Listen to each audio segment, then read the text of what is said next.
Three judgments have been brought against the same by the same applicant, Mr. Fidel Mulidahiba, against the same respondent, the Republic of Rwanda. And the one judgment brought by Mr. Crisante Rutabingwa is a judgment for review brought against the Republic of Rwanda. Honorable President, neither counsel for the applicant nor counsel for the respondent is represented today. Thank you, sir. The judgment of the court in application 006-2017 will be read by Honorable Justice Ben Saula. Honorable Judge, you have the floor. Merci, Monsieur le Président. La Cour, composée de Ben Kyoko, vice-président, Rafa Ben Achour, Angelo, Matoussé, Suzanne Lengue, Tuzila R. et de Robert Hino, greffier, en application des articles 22 du protocole relatif à la Charte africaine des droits de l'homme et du peuple, portant création d'une Cour africaine des droits de l'homme et des peuples, ci-après dénommé le protocole, et 8 alinéa 2 du règlement intérieur de la Cour, ci-après dénommé le règlement, la juge Marie-Thérèse Mokamulisa, membre de la Cour de nationalité rwandaise, n'a pas siégé dans l'affaire. En l'affaire, Fidel Mulindahabi, assurant lui-même sa défense contre République du Rwanda non représentée, après en avoir délibéré, rend le présent arrêt par défaut. Les parties. Le requérant Fidel Mulindahabi, ressortissant de la République du Rwanda, si après désigné l'État défendeur, résident à Kigali, se plaint d'avoir été victime de violences en rapport avec l'exercice de son activité de transport urbain. L'État défendeur est devenu partie à la Charte africaine des droits de l'homme et des peuples, c'est après désigné la Charte le 21 octobre 1986 et au protocole le 25 mai 2004. Il a également déposé le 11 janvier 2013 la déclaration prévue à l'article 34 alinéa 6 du protocole, par laquelle il accepte la compétence de la Cour pour recevoir des requêtes émanant des individus et des organisations non gouvernementales. Cependant, le 29 février 2016, l'État défendeur a porté à la connaissance de la Commission de l'Union africaine sa décision de retirer la dite déclaration. Le 3 mars 2016, l'Union africaine en a informé la Cour. Le 3 juin 2016, la Cour a rendu une ordonnance indiquant que le retrait de la déclaration prendra effet le 1er mars 2017. L'objet de la requête est relative à la confiscation d'un véhicule et la résiliation d'une adhésion à une compagnie de transport. Les violations alléguées, le requérant affirme que l'État défendeur a violé son droit à la propriété prévue aux articles 17 alinéa 2 de la Déclaration universelle des droits de l'homme et 14 de la Charte, et omis de se prévaloir des recours internes requis en vertu de l'article 2, alinéa 3C du Pacte international relatif aux droits civils et politiques. Les mesures suivantes. Ordonner à l'État défendeur de lui payer les dommages et intérêts au préjudice subi. Ordonner à l'État défendeur de lui restituer son véhicule ou de le dédommager en lui remettant un véhicule similaire. Dire que le Rwanda a violé des instruments juridiques pertinents des droits de l'homme qu'il a ratifiés.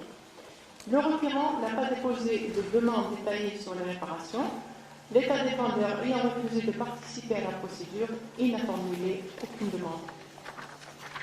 Sur la compétence, en vertu de l'article 3 alinéa 1 du protocole, la Cour a compétence pour connaître de toutes les affaires et de tous les différends dont elle est saisie concernant l'interprétation et l'application de la Charte, du protocole et de tout autre instrument pertinent relatif aux droits de l'homme et ratifié par les États concernés. Par ailleurs, l'article 39 alinéa 1 du règlement prévoit que la Cour procède à un examen préliminaire de sa compétence. Après avoir procédé à l'examen préliminaire de sa compétence, et étant donné que rien dans le dossier n'indique qu'elle n'est pas compétente, la Cour conclut en l'espèce qu'elle a la compétence personnelle, la compétence matérielle, temporelle, territoriale. Donc, à la lumière de ce qui précède, la Cour conclut qu'elle a la compétence pour connaître en l'espèce.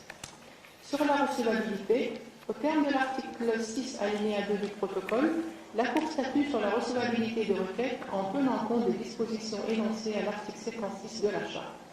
Conformément à l'article 39, alinéa 1 de son règlement intérieur, la Cour procède à un examen préliminaire de sa compétence et des conditions de recevabilité de la requête telles que prévues par les articles 50 et 56 de la Charte et 40 du présent règlement. La Cour que les conditions de recevabilité énoncées à l'article 40 du règlement du dossier, que l'identité du requérant est connue, de même que sa nationalité, la requête n'est pas incompatible avec l'acte constitutif de l'Union africaine et la Charte, elle n'est pas rédigée dans un langage outrageant ou insultant et ne se fonde pas exclusivement sur les informations diffusées par les moyens de communication de masse. En ce qui concerne l'épuisement des recours internes, le requérant affirme avoir saisi les hautes autorités politiques administratives du pays, notamment la police, le parquet, le ministère en charge des transports, le ministère de la Sécurité intérieure, le ministère de la Justice, le Parlement, le Sénat, le Président de la République, la Commission nationale des droits de l'homme et la société civile pour trouver une solution à son problème, mais ces démarches ont été vaines. Le requérant soutient en outre que saisir les juridictions n'a pas été envisagé du fait qu'un dossier dans lequel la requête aujourd'hui serait irrecevable en 2004, du 20 juin 2006, portant code procédure civile, commerciale, sociale et administrative. Comme l'a déjà affirmé la Cour estime que les recours internes qui doivent être épuisés par les requérants sont des recours judiciaires ordinaires, sauf s'il est manifeste que ces recours ne sont pas disponibles, efficaces et suffisants, ou si et relatif se prolonge de façon anormale. Il s'ensuit que les recours non judiciaires exercés par le requérant, en l'espèce, n'ont aucune pertinence en ce qui concerne l'épuisement des recours internes. Dans la présente affaire, le requérant a clairement reconnu qu'il n'avait pas exercé de recours interne, alléguant que ces recours n'auraient pu prospérer parce que l'élément de la garde présidentielle était impliqué, que le délai pour saisir les juridictions nationales était expiré lorsque les démarches devant les autorités administratives et politiques ont pris fin. En ce qui concerne la première allégation, la Cour estime que le requérant admet que la procédure devant les juridictions de l'État défendeur ne pouvait prospérer sans pour autant apporter le moindre élément de preuve pour étayer son allégation. La Cour rejette donc l'allégation du requérant. S'agissant de la deuxième allégation, la Cour peut observer que le requérant n'a pas introduit son recours devant les juridictions nationales, car comme il l'affirme lui-même, il peut obtenir un élément du différent auprès des instances administratives et politiques. Cependant, rien n'empêchait le requérant d'exercer simultanément les judiciaires et judiciaires. Il aurait pu donc exercer les recours requis pour épuiser les voies de recours internes. À la lumière de ce qui précède, la Cour conclut que le requérant n'a pas épuisé les recours internes disponibles, dit que chaque partie supportera ses frais de procédure. L'arrêt est signé par la composition. That's the judgment of the court. Désolé. Donc l'arrêt est signé par la composition citée plus haut. Et conformément à l'article 28 alinéa 7 du protocole et à l'article 60 alinéa 5 du règlement, l'opinion individuelle de la juge Sherika Bessaoula est jointe au présent arrêt, fait à Arusha ce 4e jour du mois de juillet de l'an 2019, en arabe, anglais et français, le texte français des enfants. Okay, now I say it again. It's the judgment of the court. Dr. Eno, can you read the next one? The judgment of the court will also be read by Honorable Justice Bessaoula in French. Merci, Monsieur le Président. Donc, pour la composition de la Cour, c'est la même composition. Et en application des articles 22 du protocole relatif à la Charte africaine des droits de l'homme et du peuple, portant création du Cour africain des droits de l'homme et du peuple, la juge Marie-Thérèse Mukamouissa, membre de la Cour de la nationalité rwandaise, n'a pas siégé dans l'affaire. En l'affaire, Fidel Moulihabi assure elle-même sa défense contre République du Rwanda, non représentée, après en avoir délibéré, rend le présent arrêt par défaut. Les parties, le requérant Fidel Moulihabi est un ressortissant de la République du Rwanda, si après désigné l'État défendeur, résident à Kigali, qui se plaint d'avoir été victime de violations en rapport avec l'exercice de son activité de transport urbain. L'État défendeur est devenu partie à la Charte africaine des droits de l'homme et du peuple, si après désigné la Charte le 21 octobre 1986 et au protocole le 25 mai 2004, Il a également déposé le 11 janvier 2013 la déclaration prévue à l'article 34 alinéa 6 du protocole par laquelle il accepte la compétence de la Cour pour recevoir des requêtes émanant des individus et des organisations non gouvernementales. Cependant, le 29 février 2016, l'État défendeur a porté à la connaissance de la Commission de l'Union africaine sa décision de retirer sa déclaration. Le 3 mars 2016, l'Union africaine en a été informée, ou en a informé la Cour. Le 3 juin 2016, la Cour a rendu une ordonnance indiquant que le retrait de la déclaration prendra effet le 1er mars 2017. L'objet de la requête est relative à la confiscation d'un minibus par les autorités et sa vente aux enchères. Violation alléguée. Le requérant affirme que l'État défendeur a violé son droit à la propriété prévu aux articles 17 alinéa 2 de la Déclaration universelle des droits de l'homme et 14 de la Charte, omis de se prévaloir des recours internes requis en vertu de l'article 2 alinéa 3C du pacte international relatif aux droits civils et politiques. Pour les mesures demandées par les parties, le requérant demande à la Cour de rendre les mesures suivantes: ordonner à l'État défendeur de lui payer des dommages et intérêts pour préjudice subi, ordonner à l'État défendeur de lui restituer son véhicule ou de le dédommager en lui remettant un véhicule similaire, dire que le Rwanda a violé des instruments juridiques pertinents des droits de l'homme qu'il a ratifiés. Le requérant n'a pas déposé de demande détaillée sur la réparation. L'État défendeur ayant refusé de participer à la procédure n'a formulé aucune demande. Sur la compétence, en vertu de l'article 3 alinéa 1 du protocole, la Cour a compétence pour connaître de toutes les affaires et de tous les différends dont elle est saisie concernant l'interprétation et l'application de la Charte, du protocole et de tout autre instrument pertinent relatif aux droits de l'homme et ratifié par les États concernés.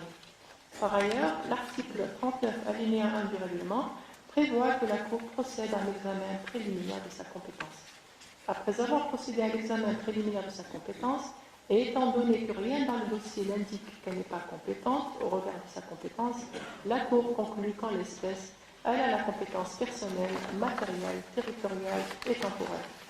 À la lumière de ce qui précède, la Cour conclut qu'elle a la compétence pour connaître de l'espèce. Sur la recevabilité, au terme de l'article 6 alinéa 2 du protocole, la Cour statue sur la recevabilité des requêtes en tenant compte des dispositions énoncées à l'article 56 de la Charte. Conformément à l'article 39 alinéa 1 de son règlement intérieur, la Cour procède à un examen préliminaire de sa compétence et des conditions de recevabilité de la requête telles que prévues par les articles 50 et 56 de la Charte et 40 du présent règlement. L'article 40 du règlement, qui reprend en substance l'article 56 de la Charte, est libellé comme suit. Donc la Cour note que les conditions de recevabilité énoncées à l'article 40 du règlement ne sont pas en discussion entre les parties, l'État défendeur n'ayant pas participé à la procédure. Toutefois, en application de l'article 39 alinéa 1 de son règlement, la Cour procède à l'examen des conditions de recevabilité de la requête. Il ressort clairement du dossier que l'identité du requérant est connue et qu'il est de nationalité rwandaise. La requête n'est pas incompatible avec l'acte constitutif de l'Union. Elle n'est pas rédigée dans un langage outrageant ou insultant et ne se fonde pas exclusivement sur des informations diffusées par les moyens de communication de masse. En ce qui concerne l'épuisement des recours internes, le requérant affirme avoir saisi les autres autorités politiques et administratives du pays, notamment la police, le parquet, le ministère en charge du transport, le ministère de la Sécurité interne, le ministère de la Justice, le Parlement, le Sénat, le Président de la République, la Commission nationale des droits de l'homme et la société civile pour trouver une solution à son problème, mais ces démarches ont été vaines. Le requérant soutient en outre que saisir les juridictions n'a pas été envisagé du fait qu'un dossier dans lequel la garde présidentielle serait impliquée n'a aucune chance d'aboutir au niveau des juridictions.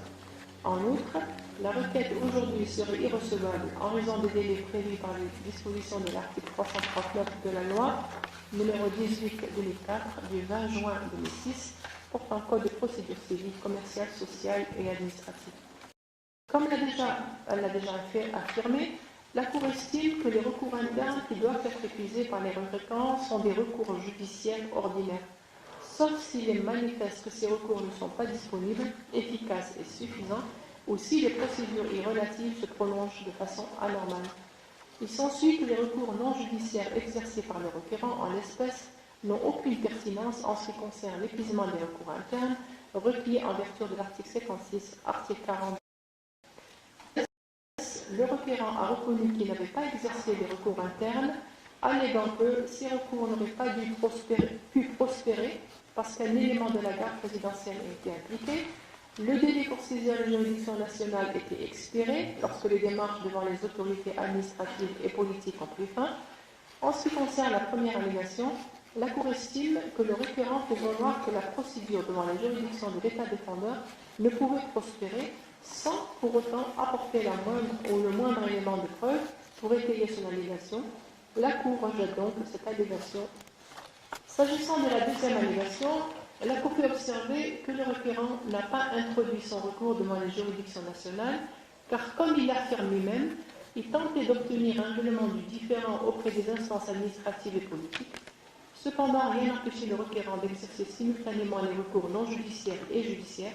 Il n'aurait donc dû exercer le recours requis pour épuiser le recours interne. À la lumière de ce qui précède, la Cour conclut que le requérant n'a pas épuisé les recours qui lui sont disponibles dans l'État défendeur et qu'aucun des motifs avancés pour le justifier ne fait partie des exceptions prévues à l'article 40, alinéa 5 du règlement. Sur les frais de procédure, la Cour note que l'article 30 de son règlement intérieur, à moins que la Cour n'en décide autrement, chaque partie supporte ses frais de procédure. Compte tenu des circonstances de l'espèce, la Cour décide que chaque partie supportera ses frais de procédure. Dispositif, par ces motifs, la Cour, à l'unanimité, déclare qu'elle est incompétente, dit que les recours internes n'ont pas été épuisés, déclare la requête irrecevable, dit que chaque partie supportera ses frais de procédure. L'arrêt est signé par la composition citée plus haut, et conformément à l'article 28, alinéa 7 du protocole, et à l'article 60, alinéa 5 du règlement, l'opinion individuelle de la juge Shafika Ben Saoula est jointe au présent arrêt. Fait à Arusha, ce 4e jour du mois de juillet de l'an 2019, en arabe, français et en anglais, le texte français présentant.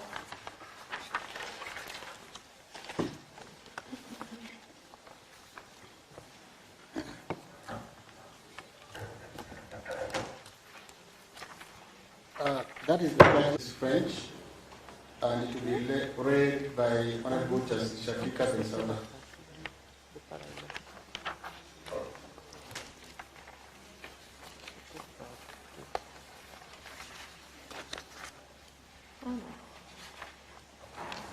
Donc, quand l'affaire Fidel Mourine Dahabi, assurant lui-même sa défense contre la République du Rwanda non représentée, après en avoir délibéré, rend le présent arrêt par défaut.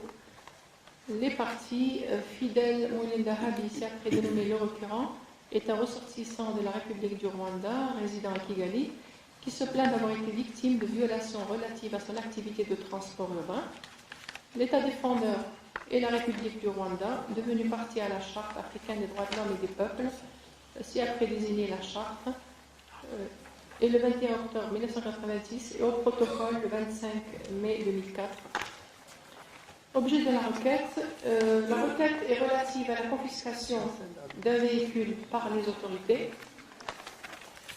Les violations alléguées, le requérant affirme que l'État défendeur a violé son droit à la propriété prévu aux articles 17 alinéa 2 de la Déclaration universelle des droits de l'homme et 14 de la Charte, manqué à son engagement de fournir les recours requis en vertu de l'article 2 alinéa 3c du Pacte international relatif aux droits civils et politiques, manqué à son engagement d'adopter des mesures législatives et autres pour l'application des instruments internationaux ratifiés tels que prévus à l'article 1 de la Charte, violer son droit au travail prévu à l'article 6 alinéa 1 du Pacte international relatif aux droits économiques, sociaux et culturels. Mesures demandées par les parties.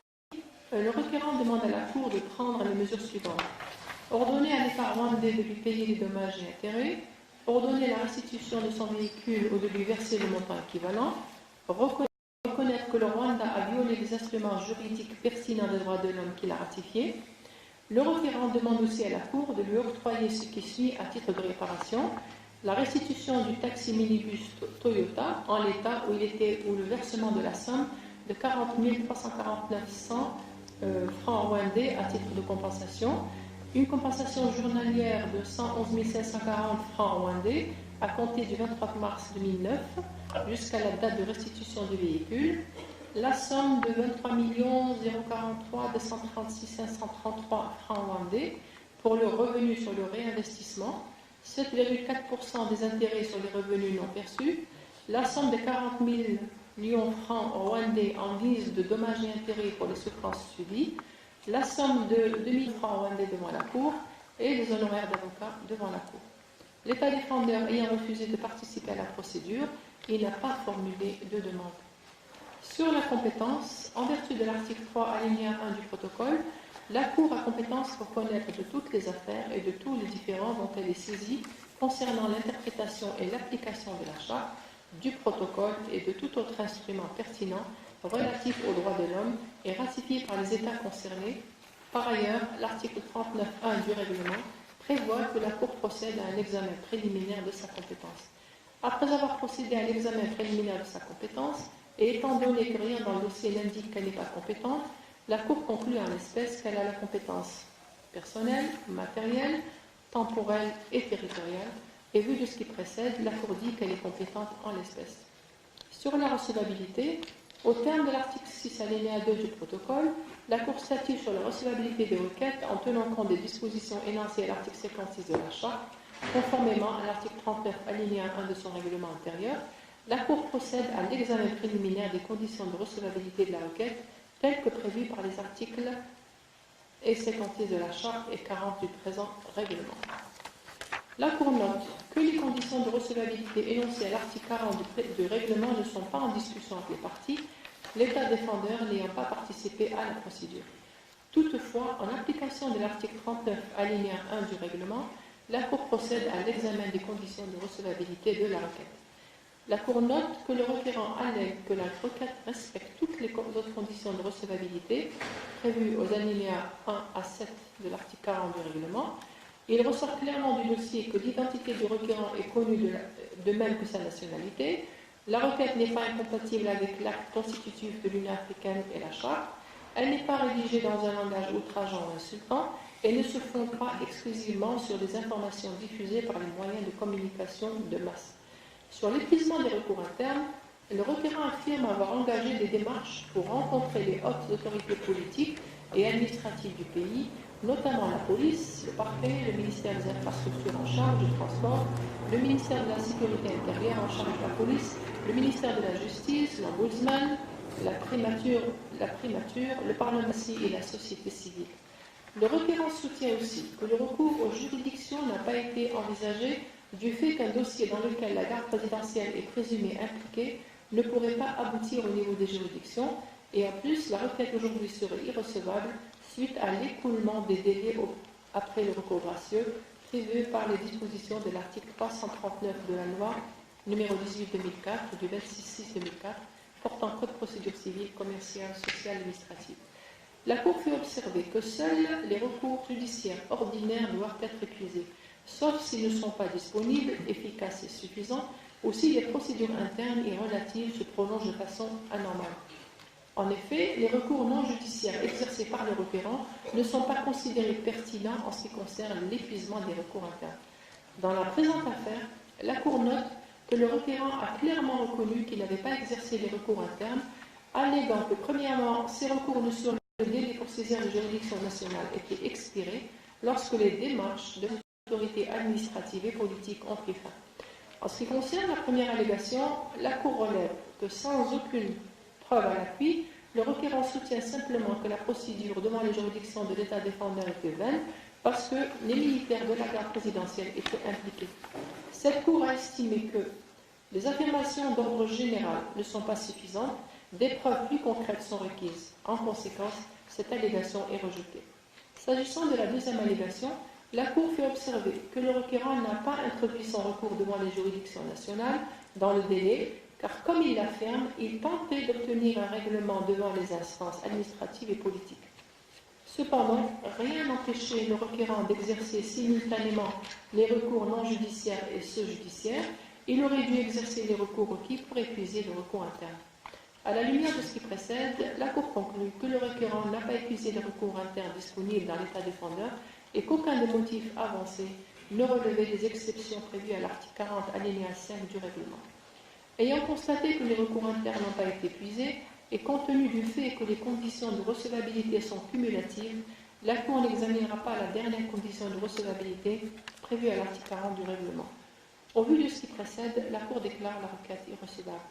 Sur les frais de procédure, la Cour note que l'article 30 de son règlement intérieur dispose qu'à moins que la Cour n'en décide autrement, chaque partie supporte ses frais de procédure.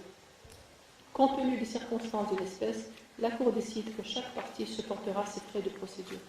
Dispositif, par ces motifs, la Cour, à l'unanimité, déclare qu'elle est compétente, dit que les recours internes n'ont pas été épuisés, déclare la requête irrecevable, dit que chaque partie supportera ses frais de procédure.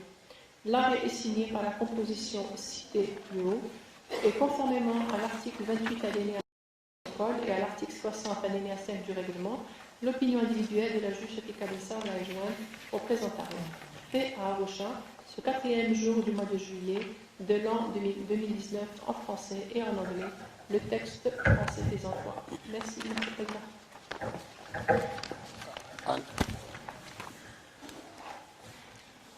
And that is the judgment of the court. Of 2018, Crisante Rutabingwa against Rwanda. This is an application for review. Thank you, sir. The judgment of the court will also be read in the language of the parties, which is French, and it will be read by Honorable Justice Benachou, Rafa Benachou, the Dean of the court. Merci, Monsieur le Président. La Cour, composée comme précédemment indiqué, en l'affaire qui vient d'être rappelée par Monsieur le greffier, le requérant assurant lui-même sa défense, l'État défendeur non comparant. La Cour rend le présent arrêt. Les parties, Sœur Rita Bingwa Crisante, le requérant, a déposé une requête le 10 novembre 2014 contre la République du Rwanda, l'État défendeur, alléguant la violation de ces droits garantis par la Charte africaine des droits de l'homme et des peuples, la Charte, et par la Constitution et le Code. Une requête en révision de cet arrêt, en y joignant la lettre du secrétariat général du Parlement visant les recours internes. Il affirme que l'État défendeur a changé l'objet de la décision de première instance, mais plutôt la justice de Kigali. La révision de son arrêt du 11 mai 2018, au motif qu'il avait épuisé les recours internes, et de condamner l'État défendeur pour les violations données dans sa requête. Sur les conditions de la révision d'arrêt, l'article 28, paragraphe 3 du protocole habilite la Cour à réviser ses décisions dans les conditions énoncées dans le règlement antérieur. Dans son article 67.1, le règlement de la Cour dispose que la Cour peut réviser son arrêt, je cite, en cas de découverte de preuves dont la partie n'avait pas connaissance au moment où l'arrêt était rendu. Cette demande doit intervenir dans un délai de 6 mois à partir du moment où la partie concernée a eu connaissance de la preuve nouvelle. En outre, l'article 67, paragraphe ajoute, je cite, « La requête mentionne l'arrêt dont la révision est demandée, contient les indications nécessaires pour établir la réunion des conditions prévues au paragraphe 1 du présent article et s'accompagne d'une copie de toute pièce à l'appui. Elle est disposée au greffe avec ses annexes. » Fin de citation. Il incombe donc au requérant de démontrer que dans la dite requête, que la découverte de nouveaux éléments de preuve dont l'heure exacte à laquelle il en a eu connaissance. La requête doit être soumise dans les 6 mois suivant la date à laquelle le requérant